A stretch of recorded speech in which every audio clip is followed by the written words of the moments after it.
Welcome to Chillin' 101. We hope this video helps. In this video, I will show how to change a Nissan Versa battery. Disconnect the negative terminal first, then the positive, and remove the hold-down clamp with a wrench. Lift the battery straight up using both hands and avoid tipping acid.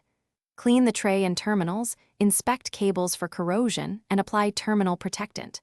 Place the new battery in the same orientation, tighten the clamp, reconnect positive then negative, and test the car. Gather your tools before you start to make the swap smooth and safe. Use a 10mm socket for most Nissan Versa battery terminals and the hold-down clamp, and keep a wire brush handy to clean corrosion from cables. Have gloves and eye protection ready, and consider a memory saver to keep electronic settings. Working with the right tools saves time and prevents damage when lifting and securing the new battery. Follow these steps calmly and you will finish quickly. Turn off the car and all accessories, then loosen the negative terminal before the positive to avoid shorts.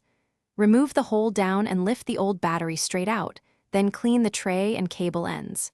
Set the new battery in place, tighten the clamp, reconnect positive followed by negative, and start the engine to confirm solid connections. Thanks for watching. Consider subscribing if we helped you.